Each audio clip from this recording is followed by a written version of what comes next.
This year is the 2020 Renault Duster, Bharat की पहली compact SUV का एक और अपडेट, मतलब मिड लाइफ अपडेट मैं इसे बोलना चाहूँगा, क्योंकि एक सवा साल पहले इसे एक फेसलिफ्ट दिया गया था जो कि डिज़ाइन चेंजेस के साथ में आया था। बट इस बार कुछ बड़ा यहाँ पे बदलाव किया गया है।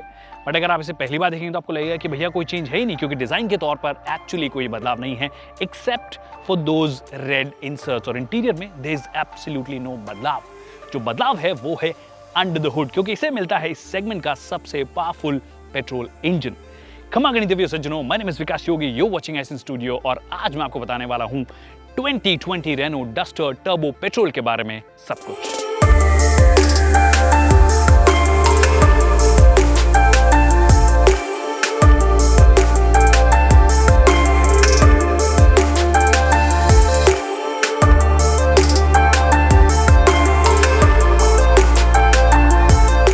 सो now it's time to talk about its performance. और सबसे पहले आपको बता दूं कि जो की मिलती है आपको रेगुलर की मिलती है, no keyless entry, no engine start stop button, none of those features. बाकी इंटीरियर के बारे में अगर आप बात करोगे तो जो लेआउट है वो बेसिकली वैसा ही है जैसा फेसलिफ्ट में आपने देखा था, और काफ़ी वियर्ड है। बाहर अगर आप देखोगे तो रेड इंसर्ट्स दिए गए हैं, यहाँ पे ब्लू इंसर्ट्स दिए गए हैं। थोड़ी बहुत और मेहनत होती है, यहाँ पर भी रेड इंसर्ट्स कर दिए जाते हैं, थोड़ी और जगह रेड स्टिचेस लगा दी जाती है जैसे बाकी सब गाड़ियों में हम देखते हैं, तो थोड़ा इसका ओवरऑल फील जो है वो बेहतर हो जाता है। तो इंटीरियर के मामले में कोई भी बदलाव आपको इस व्हीकल में नज़र नहीं आएगा।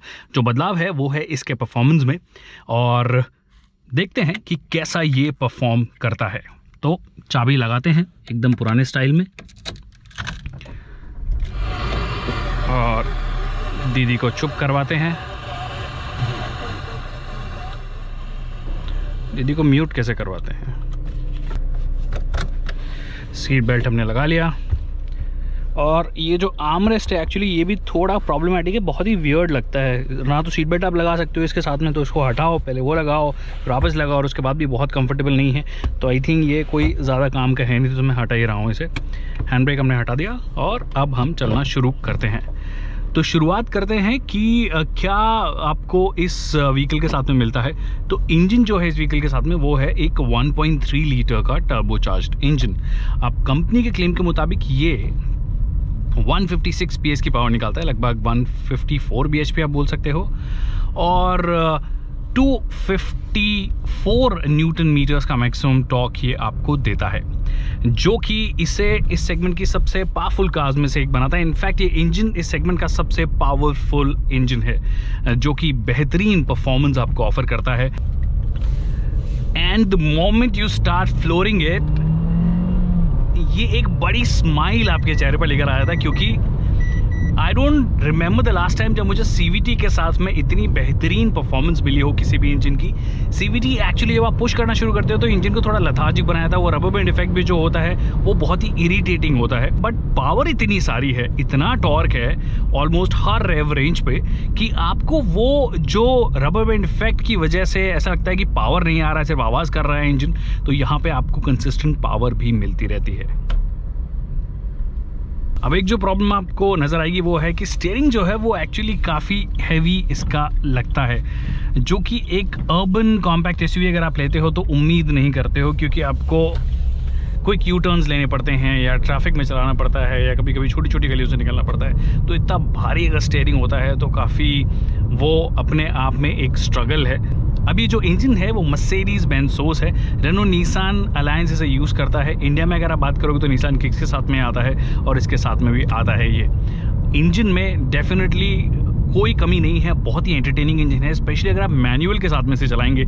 इसके साथ में एक मैनुअल भी आता है, 5 स्पीड का मैनुअल है, जो कि इस पावर को ज़्यादा बेहतर तरीके से हैंडल करता है। इनफैक्ट ये भी अच्छे से हैंडल करता है, बट मैनुअल की बात ही कुछ और है, और वो इससे फास्ट है। 0 to 100 kmph की अगर आप बात करोगे, 0 to 100 रन की अगर आप बात करोगे तो मैनुअल इसका फास्ट लगेगा। हालांकि ये भी अच्छा खासा फास्ट है, it can do 0 to 100 in about 10.7 10.8 second. जो मोबाइल से हमने चेक किया था तो उसमें लगभग 10.7 सेकेंड्स या 10.8 सेकेंड्स आया। एक कलीग है, उन्होंने भी चेक किया था, मैंने भी जब चेक किया तो ऑलमोस्ट सिमिलर फिगर्स आ रहे हैं। तो 0 to 100 in about 10.7 1.7 seconds make it a fast car, specially with a CVT, जो कि अपने आप में एक बड़ी बात है। CVT के साथ में वो, जैसे कि मैंने कहा, वो लथार्जिक, वो लेजीपन, वो जो रबर बैंड इफेक्ट है, वो बहुत शिकायतें होती है। यहाँ पे आपको वो शिकायत नहीं मिलती है। और किसी भी मोमेंट आप फ्लोर कीजिए, मतलब इसमें ऐसा लगता है कि इंजन हमेशा बॉयल पर है और बहुत ही मज़ेदार आपको ये लगता है। अब जो कमी मुझे लगी है, बहुत स्पीड तो डेफिनेटली ये पिकअप कर लेता है, बहुत अच्छा है। मोमेंटम भी बहुत अच्छा देता है, कंटिन्यूस आपको पावर मिलती है। एक कमी जो मुझे लगी वो है कि ब्रेकिंग में कुछ खास नहीं लगी है, ठीक ठाक प्रोग्रेशन है, बट थोड़ी और बेहतर डेफिनेटली हो सकती थी, और बेहतर बाइट आपको इसमें मिलता तो मज़ा आ जाता। अब एक चीज़ जो हमेशा से इसकी एक बड़ी स्ट्रेंथ रही है वो है इसकी राइड क्वालिटी। मतलब इतनी ज़बरदस्त राइड क्वालिटी है जो आपको बहुत अच्छी से अच्छी एक्सपेंसिव कार्स नहीं ऑफर कर पाती है। तो मतलब कैसे भी रोड्स पे होंगे आप, ख़राब से ख़राब रास्तों पे भी होंगे, एक्सट्रीम ऑफ रोड की तो बात नहीं कर रहा कि भैया आप बोल रहे हो कि पहाड़ों पे ले जाओ, मतलब एकदम चट्टान वट्टान पे चलाने लग जाओ, वैसा तो कुछ नहीं करती है।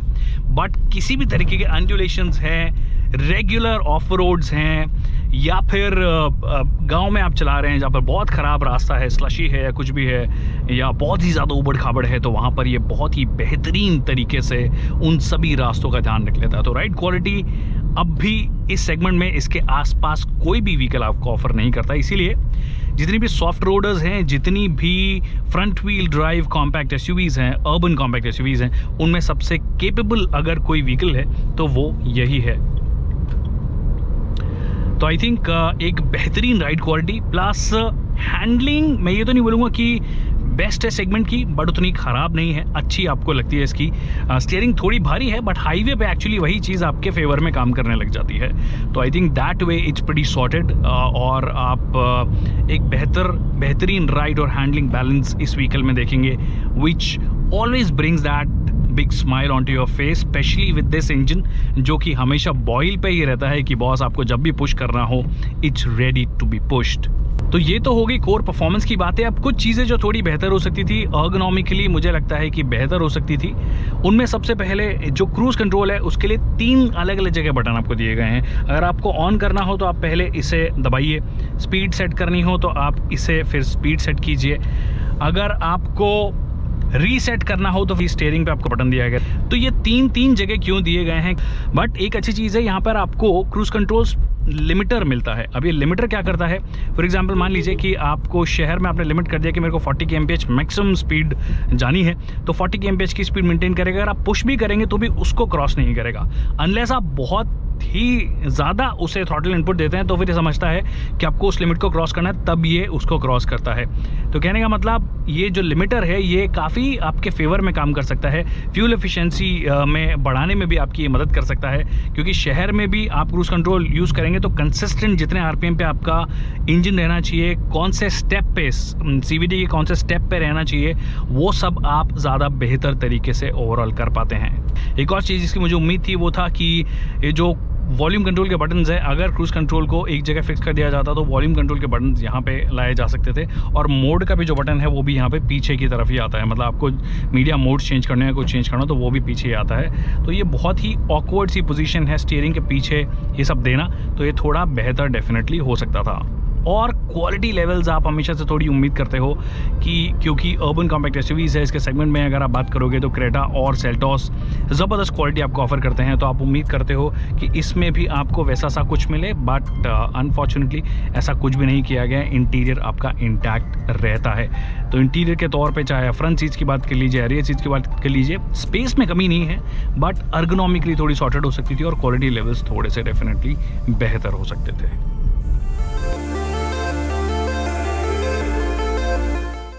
So that's it people on the 2020 Renault Duster। कोई सवाल अगर रह गया हो तो आप मुझे कमेंट सेक्शन में पूछ सकते हैं, हम उसका जल्द से जल्द जवाब देंगे। Thank you so much people for watching this video।